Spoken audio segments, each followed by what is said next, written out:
Hello friends, welcome to EPG Pathshala. I am Dr. Anurekhachari Bagh, Assistant Professor, Department of Sociology, Savitribai Phule, Pune University. Today we are going to discuss a module titled Bharatiya Kisan Union or BKU.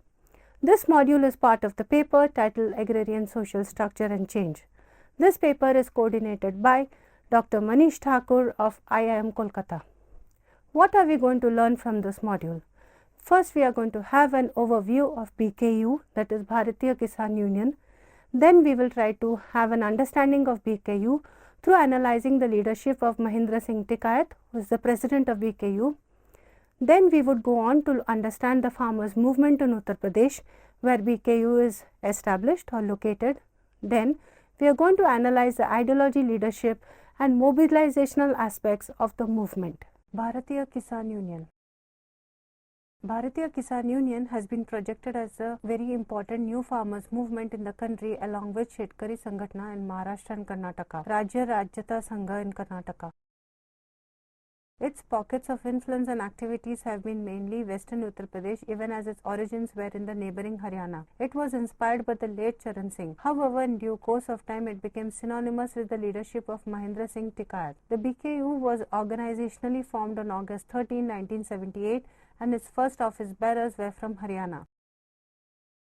The BKU acquired public visibility and some sort of prominence in 1986 through its agitation against the government of Uttar Pradesh in the wake of raised electricity rates in August that year from Rs 22.50 per house power to Rs 30 per house power.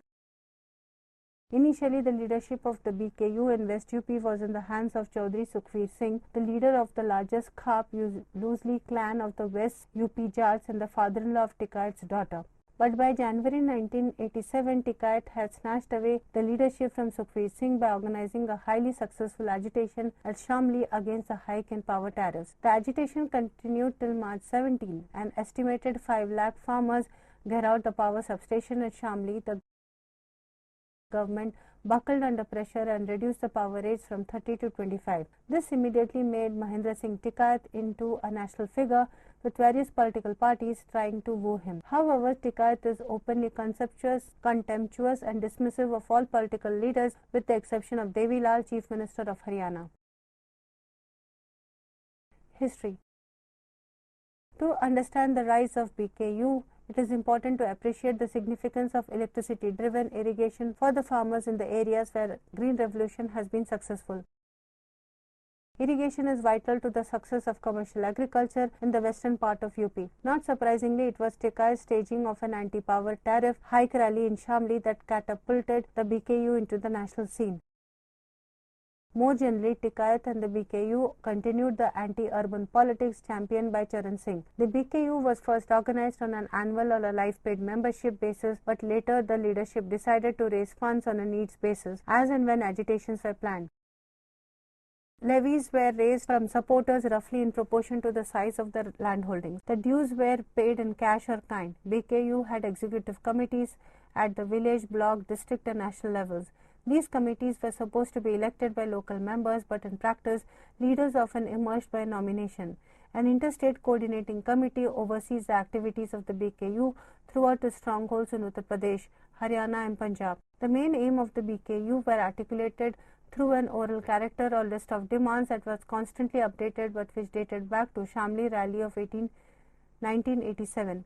These demands embrace the concerns on a wide-ranging set of issues such as lavatories for rural women, upgrading of the village education, promulgation of school syllabuses appropriate to non-urban Indians. However, the core demands have always reflected the economic concerns of BKU members in general to agriculture and urban-rural relations. Chief among them were the BKU to be represented in Agricultural Prices Commission so as to push for higher farm output prices, the setting of higher government minimum floor prices for sugarcane and wheat, abolition of restrictions on the interstate movement of farm produce, the supply of electricity to be guaranteed and its price to be closely regulated, the waiving of repayments due on loans to farmers from official credit sources, and the provision of government pension for farmers above the age of 55. The main support bases of the BKU were among the Jat farmers of the western Uttar Pradesh. It is to be noted that the Jats are not easily slotted into the fourfold of Varna model of Hindu society. Most Jat Hindus in this area claim a status equivalent to that of the warrior Kshatriya caste. Tikayat was the head of the second biggest Jat Hindu clan in western Uttar Pradesh, Balyana. Intermittently, Tikayat could also rely on support from the substantial Muslim minority in Uttar Pradesh. Throughout the late 1980s, Tikayat was explained to keep the BKU away from a minefield of communal politics in India. Tikayat would ensure that a Muslim imam was visible on the podium beside him at most BKU rallies, fully robed, bearded, and the leadership encouraged the voicing of Muslim as well as the Hindu slogans at the rallies like both Allahu and Har Har Mahadev. Tikayat most overtly championed the cause of Muslim minority at the time of the Bhopal agitation in 1989, when the BKU surrounded the local police station in protest over official inactivity in the investigation of an abducted Muslim girl. In 1980, Tikayat and his close allies were also at pains to remain unattached to any established political party, even though many political parties and mainstream politicians were eager to capitalize on the large vote bank that BKU was assumed to control. The context: BKU was not a movement covering the entire state of UP. UP is a large state, and BKU's influence were traditionally and primarily located in the western region of the state, particularly in the northwest district, Bhagpat, Bijnor, Buend, Shandar, Ghaziabad, Meerut, Moradabad, Muzaffarnagar, Rampur, and Sharanpur. One should also note that there have historically been regional disparities so far as development in agriculture in the state is concerned. In the western region of the state, more so in its northwest districts, development in agriculture has been by far the most. In this context, Zoya Hussain writes, Western UP experienced the largest increase in rural capital investment, processing and small-scale industries in the Green Revolution era. By virtually all indices of growth and modernization, Western UP achieved considerable progress, and by early 1980s, this region was substantially ahead of others in the state. There were many reasons for this: the durable arrangement of canal irrigation from colonial times, less harsh taxation during British rule, successful implementation of post-independence land reforms program, in particular abolition of zamindari system and consolidation of land holdings, more equitable land holding or less landlord dominated land owning pattern, early implementation and adoption of green revolution technologies, and more investment in the agriculture based industries. In Western UP, most of the households which cultivated land or were engaged in agriculture belonged to the class of small peasants with an ownership average of about 3 acres of land. This does not mean that the remaining household constituted the class of landlords. In fact, there is hardly a landlord in the villages of Western UP. Mahendra Singh Tikayat of Sisauli village, who headed the household of 5 married couples and many children, had about 16 acres of land. The farmers of Western UP mainly grow sugarcane and wheat. Many sugar mills in this area purchased sugarcane and paid the farmers through banks. Since most of the farmers own small parcels of land, they usually cultivated crops themselves with their household labor. Farmers generally required less agricultural labor for the cultivation of sugarcane, mainly because its harvesting period is about 6 months and they can harvest their crops themselves. The average farmer hired some labor to tie the handfuls of sugar canes together so that they don't fall into the ground during the rainy season. This apart, some farmers required hired labor for sowing the sugar cane. However, the farmers required agricultural labor for the cultivation of wheat because wheat harvesting is intensive labor consuming work and its period is quite short, that is about a week. Therefore, most of the farmers also hire agricultural labor for harvesting wheat. Overall, the demand for agricultural labor in the villages of northwestern UP is sporadic. That is why most of the landless laborers work outside the villages in the non-agricultural sector, particularly in the bricklands. Gupta observes that in the villages which are easily accessible and situated besides major truck routes, the tendency for landless to seek work outside is far more pronounced. The fact that farmers generally do not require much agricultural labor in the village of northwestern UP does not mean that the farmer outnumber landless agricultural laborers. To quote Gupta, both in Meerut and Muzaffarnagar districts and indeed in all of western Uttar Pradesh, Harijans and Valmikis who are overwhelming landless outnumber Jats and Gurjars put together. Mobilizational agenda. Against the background of such a agrarian situation, BKU came to the northwestern UP after a gap of about 6 years of the formation of present organization having the same name in 1980 in Andhra Pradesh. In December 1980, Sri Narayanaswamy Naidu, a veteran farmer leader of Andhra Pradesh, called a meeting of farmer leaders from different parts of the country in Hyderabad to discuss the burning issue facing the present society at large. The leaders decided to form a national level organization of farmers to take care of their interests. They named the organization Indian Farmers Association in English and Bharatiya Kisan Union in Hindi. A peasant organization having the same name was also set up in Haryana in 1981 with Rao Harlal Singh of Kanjhawala village as its main leader. BKU was set up in UP in 1986 with Mahendra Singh Tikayat of Sisauli village as its sole leader with no formal ties with any of the organization bearing the same name. The BKU in UP was registered as a trade union under the Trade Union Act with a constitution which clearly states that the union is non-political and secular organization of farmers and its objective is to bring about socio-cultural and economic reform and development in rural community. According to this constitution, no person holding a post in political party can hold a post in the managing committee of BKU, and none of its functionaries is allowed to hold a post in a political party. Although constitution claims that union represents the farmers of the country as a whole, it is largely a state level association with its base in western UP, particularly the districts of Muzaffarnagar, Bhagpat, Meerut, Bijnor, Moradabad, Bulandshahr and Saharanpur. Mahendra Singh Tikayat had been its president right since its inception. Ostensibly, a farmer is supposed to pay ₹5 for ordinary membership or ₹50 for life membership, ₹1 for each acre of land owned and a donation of 1 kg grain. According to the constitution, BKU is 5-tiered organization. At village level, its members elect up to 15 office bearers to the village committee. The office bearers choose from among themselves a president, vice president, secretary, joint secretary and treasurer.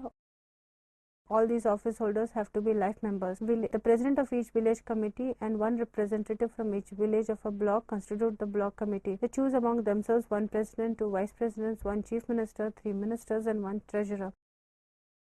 The president of each block and the 31 representatives chosen from the members of the block committees of a district constitute the district committee. It will have 1 president, 4 vice presidents, 1 chief minister, 3 ministers, 1 treasurer. The state committee consists of only 1 district committee president. They choose from among themselves 1 president, 4 vice presidents, 2 chief ministers, 3 ministers, 1 treasurer and 1 propaganda minister. State presidents and representatives of each state constitute the national committee. Altogether, there can be 101 members of the national committee. Among them, there will be 1 president, 4 vice presidents, 4 chief ministers, 8 ministers, 1 treasurer and 1 propaganda minister. BKU hardly ever implemented the constitutional provisions to formalize itself with the creation of elected committees. It never kept any kinds of records about the constitution of the committees and election and selection of the members. BKU president directly selected the office bearers. Even so, there rarely seemed to be a clarity and agreement among the people as to who had been selected or elected as office bearers. As Gupta observed, the standard answer are, who are the office bearers of the BKU? There is of course Chaudhry Sahib, and then Harpal Singh is the general secretary, and then I. Each one of them said, then I, or fir main. It was impossible to figure out who were the office bearers. Like a trade union leader or other contemporary farmers organizations in India such as Shetkari Sanghatan and Karnataka Rajya Rayata Sangh, the main issues on which BKU had mobilized the farmers and launched movements were always related to the economics and profitability for farming for agrarian community. The most important issue on the BKU agenda was related to the rate supply distribution of electricity in the villages. BKU had continuously pressed the state government for lower electricity rate for the villagers, particularly those who use pump sets to irrigate the farming land. It has been asking the government for enough and regular supply of electricity and for its easy availability in the villages, primarily for irrigation purpose. Another important demand of the BKU had consistently favored the continued high subsidies on chemical fertilizers and had included this issue prominently in its starter of demand from time to time. It has also demanded a moratorium on the repayment of institutional farming debt and on the payment of electricity dues indefinite period. This apart, the BKU had been opposing the globalization of trade, particularly free global trading of agricultural producers. It also opposed the growing reach of the World Trade Organization. To quote the BKU president, Uncle Draft is like the East India Company and is said to grab the nation. No person on the earth could take away the freedom of farmers and break their movement. On the surface, it seems that BKU claims to maintain safe distance from political parties, and it has consistently articulated its distrust of national political parties. Yet, as Gupta justifiably argues, this does not place BKU outside politics. Even though Tikayat, leader of BKU, has steadfastly stayed away from major national and regional parties, he does not advocate a return to a mythical past. BKU in no way envisages any desire to turn back from the modernization of agriculture, but demands instead that modern agricultural inputs be made more easily accessible. It demands lower electricity rates, remunerative prices, assured irrigational facilities, and better terms of trade with urban industrial products. As a matter of fact, Tikayat believes that modernization has not been uniform in bestowing its benefits on the Indian people. Gupta asserts that Tikayat and his followers are no ideological innocents. Tikayat may abjure relations with all political parties of all hues, but this does not make him pre-political or pre-ideological. In fact, Tikayat was not really free from all political alliances. Time and again he had come out in support of Devi Lal. The BKU thus operated within the normal imperatives of conducting a farmers' movement to shun away violence, to ensure non-disruption of city life, and to reinforce communal harmony. In districts such as Meerut, Moradabad, Muzaffarpur, Bijnor, where BKU was particularly strong, the legacy of the egalitarian Bhaichara system still prevailed. Peasant castes such as Jats, Rajputs, Tyagis own and cultivate their own land in the main and consider themselves roughly equal in status. This genre of egalitarianism among land-holding peasant caste is quite in contrast to the ex-zamindari areas of East UP.